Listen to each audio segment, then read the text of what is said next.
Honestly, I feel like I underestimated the character that is Superman. With that being said, I decided to take a little 3-week break and kind of educate myself on Superman a little bit by watching 12 Superman animated movies. That's over about 13 hours, so yes, I guess you could say I stuck it up. Yes, I took the time out of my busy life to sit there and watch Superman non-stop, and honestly, I actually enjoyed my time being wasted on some Superman content because it was actually worth it. After watching the 12 animated Superman films, I've come to realize that I'm a fucking idiot.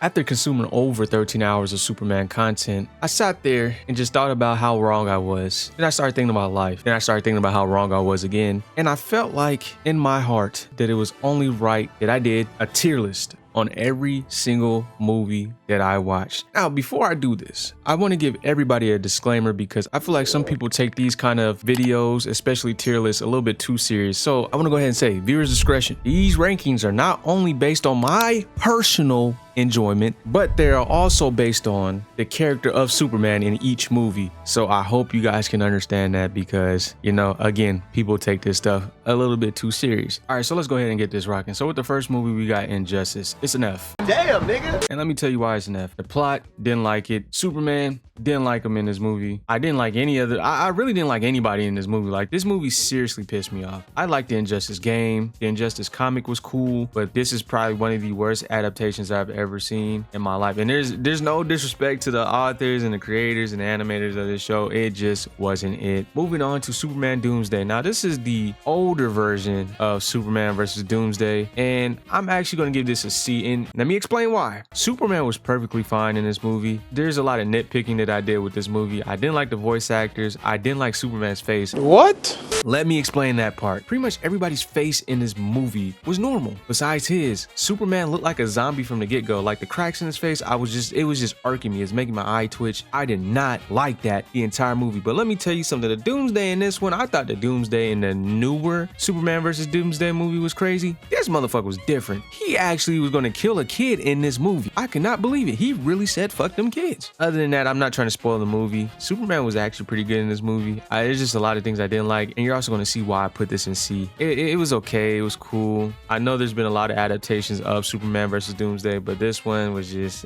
whatever. Moving on to Superman Unbound. I loved this movie so much, actually. I love Superman in this movie. Not only was this a good representation of Superman, but the story was good. The fights were good. I like how he outsmarted Brainiac in this movie. Yes, I'm going to go ahead and tell you that. Kara is also in this movie. Kara, whatever you want to call her. Supergirl, in other words. She was on demon time from the get-go. Superman's trying to teach her how to be a hero and not a killer. It's just a lot going on. And then you got Brainiac trying to come to the Earth, get some data, and then blow up the Earth, and Superman wasn't going for it. And Lois Lane in this movie, loved her. She was straight badass in this movie. I really genuinely enjoyed this movie. I'm gonna put this in an A tier. I know a lot of people will put this in S, but I think there's movies better than Superman Unbound, but I really love this movie. Now we have Superman Brainiac Attacks. I'm gonna put this in D for goddamn, because honestly and truly, this movie was actually boring to me. Damn. I didn't like how they adapted Lex Luthor. It felt like Lex Luthor was more of a Joker character, like literally the Joker. He was just too goofy for me. Superman was cool. He was actually pretty cool in this movie, but the plot was everywhere. Brainiac to me was just there. He wasn't really a big factor for me. I mean, he was the main villain, but like literally when they turned him into a crab, it was just like, it's a lot going on in the movie. You need to watch it for yourself. I didn't really mess with it. But yeah, I'm gonna put that in D, because honestly and truly, as I was watching this movie, I found myself getting distracted by other things because the movie was genuinely not that entertaining to me. So, but yeah, I'm gonna put that in D. Moving on to Superman Man of Tomorrow. Now, in order to understand why this movie started out the way it did, you actually had to watch the DCAU from, I think it's Justice League War or Flashpoint. I can't remember which animated movie you had to start with, but there is a DCAU that you can watch, and it leads up to this. It actually leads up to a new universe. There's a lot going on right now. That's besides the point. This is year one Superman. This was probably top 3 Clark Kents out of all the Superman movies I've seen. I loved the way that they were developing his character. He was still learning his powers while also dealing with this parasite, while also dealing with Lex Luthor, while also dealing with one of my favorite characters, if not my favorite character in this movie, Lobo. And Lobo was such a jackass in this movie. He actually made the movie a lot better than what it is. But honestly, I feel like I've seen this movie so many times before in live action form. I'm gonna put this in B. We haven't seen Lobo in live action, I get that, but I feel like I've seen watching Year One Superman over and over and over and over and over. This is actually a good Year One Superman. This is like a great start. Honestly, I'm gonna move this up to A. I actually messed with Man of Tomorrow. It was pretty cool. Plot wasn't crazy, but it was simple. It was easy to get into, and it was just a great movie. Moving on to All-Star Superman. Now, originally I had this in a B tier. I know, relax. We're gonna get to it. This is the most perfect representation of Superman that I've ever seen out of all of these movies. If you want the perfect Superman, the perfect Clark Kent, this was it. My issue with this movie is that it felt like they were trying to do so much in one movie to the point where it felt like they were skipping over things. Mind you, I've never read the All-Star Superman comic, so something told me to go look up some reviews on this movie, and people said, and I quote, that they tried to fit so much of the comic into 75 minutes of the movie to the point where it was just jumping place to place to place. There was a lot going on in this movie, honestly and truly. But like I said, this is the most perfect representation of Superman, and I'm actually going to put him over Superman Unbound. All-Star Superman, this was a good movie, but a great Superman, if you guys understand what I'm saying. Moving on to Superman, Batman, Public Enemies. Now, originally I had this in A, but I'm going to have to move this down to B. I really want to put it in A, but I'm gonna put it in A. Let me tell you something about this movie. This was literally a Superman, Batman versus the world, bro. I really like that about this movie. Usually when Lex Luthor has any type of political power in any movie, it's usually a great movie. This was a good movie. I'm not gonna let the ending ruin it for me.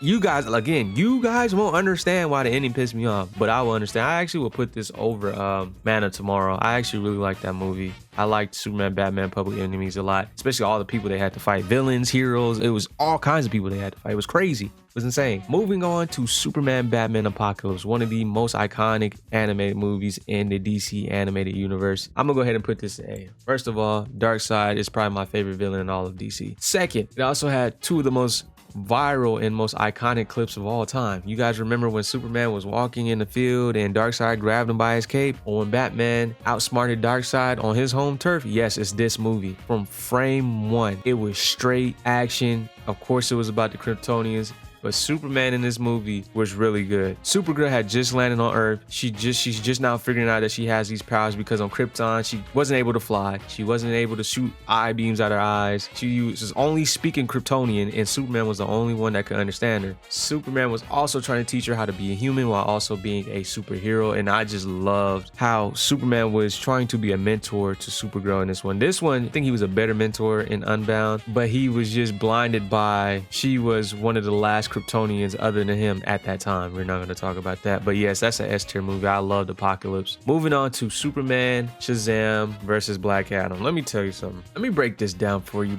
Frame one, Black Adam's flying down into Earth like a fucking meteor. It is crazy. He pulls up to America. No questions asked, not talking. Two regular innocent human beings sitting in the car, probably finna get jiggy with it. This motherfucker flies down and blows the car up. No questions asked. Daytime comes.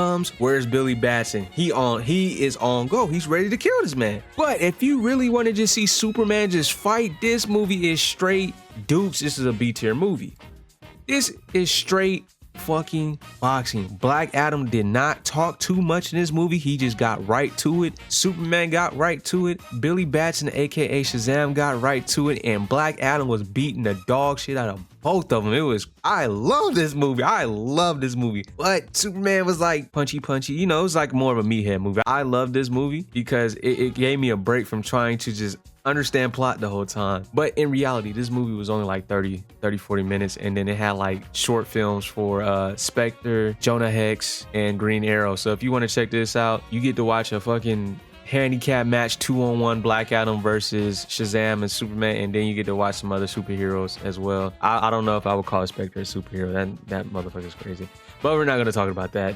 It's a B tier movie. Moving on to Superman versus the Elite. This is the greatest Superman animated movie of all time. And to be honest with you guys, this was my first time watching it. Yes, it was my first time watching it, dog. This movie was so good. I'm gonna put in this. I'm gonna put this over Apocalypse 100%. This movie was so good to me, bro. Superman kept trying to tell him, yo, You gotta stop the killing. You know, the killing's gonna make you look like a monster, this, that, the third. The Earth started turning on Superman, saying he was weak because he didn't kill the villains and the villains killing people. And then when he took the advice, he didn't literally take the advice, but when he took the advice and locked the fuck in and went kill mode, that is the scariest version of Superman I've ever seen in my life. I'm not even gonna spoil it. Watch this movie. When Superman locks in, oh my God. Yeah, this was an S tier movie. This was peak Superman right here. This was peak Superman movie right here. Moving on to Superman Red Son. Now, before I give my judgment on this movie, there's a lot of people that really do not like Superman Red Son, and that's because the comic is better. I haven't read the comic, but after watching this movie, this version of Superman, it made sense, but it didn't. He was Superman, but he had a little bit of an evil intent. I don't know how to explain. He was still good, but the things he was doing, he didn't realize what he was doing in this movie was actually a terrible thing. But this movie was so wrong in so many ways that it was good. Superman being Russian, it's still insane to me just saying that. To Batman being Russian and killing people. He blew up innocent people. He was a murderer. It was so crazy. The only person that made sense in this movie was Wonder Woman. Wonder Woman was Wonder Woman. Diana was Diana. Everything else didn't make sense, but it was unpleasant peaking. That's why I gotta put in an A behind Superman, the Man of Tomorrow. I know you might think I'm crazy, but I don't know what it was about Red Son, but that was some unpleasant peak. And finally, the death and the return of Superman. Now, I know this is two different movies, but I decided since they have a actual movie where both movies are combined together, it makes more sense instead of having two separate movies and a second movie being significantly worse than the first movie. So let's go ahead and combine these two together and make it one movie. This movie, in my honest opinion, is my favorite Superman animated movie of all time, and that's why it's going in S in front of Apocalypse.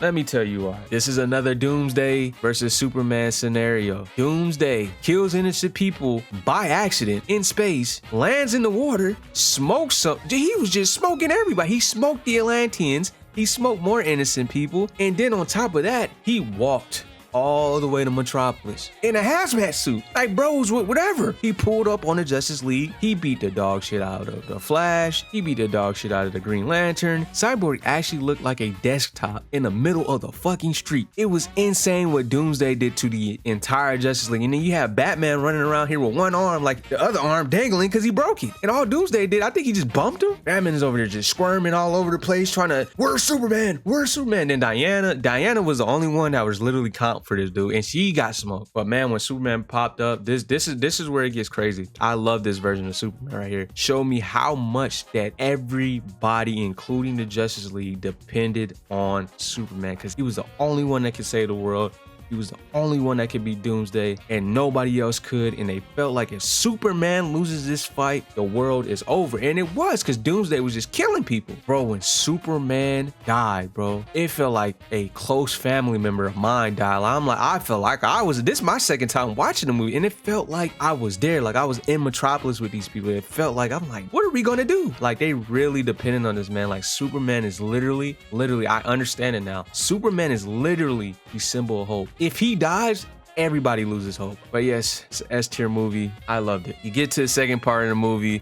This is where everything pisses me off. Of course, Superman comes back to life, and the main villain is really Darkseid, but the main villain is really Hank Henshaw. Let me tell you why. Hank Henshaw was a Superman glazer, and he did what he did because Superman didn't save him and his crew when they were getting blown up by Doomsday in space. He was sitting there, Superman's gonna save us. Superman always saves us. He blamed everything on Superman and decided to take over the world and try to turn everybody into... It was a lot going on, but it was like a Superman battle royale. You had Superboy there, you had the Eradicator, you had Steel there, you had Hank Henshaw faking Superman for a little bit. It was crazy. It was literally a Superman battle royale. They were all fighting each other. It was crazy. You guys have to watch the movie if you haven't seen it. But that is going to do it for my tier list. This is what it looks like. I think this is what I'm going to be rocking with. Superman has some peak movies. He's definitely peak fiction. I'm going to go ahead and say Superman's peak fiction, but we're just going to try to forget Injustice. No disrespect. But with that being said, guys, you guys let me know what changes you would make to this tier list in the comment section down below. And my Superman arc concludes here. I was going to do a review on My Adventures of Superman and the Superman animated series. I might still do that. If you guys want me to do that, let me know in the comment section down below. By the way, I haven't started neither one of those shows, so let me know if you want me to do that. If you do, I will. But let me go ahead and skedaddle out of here because I got some Batman content to create.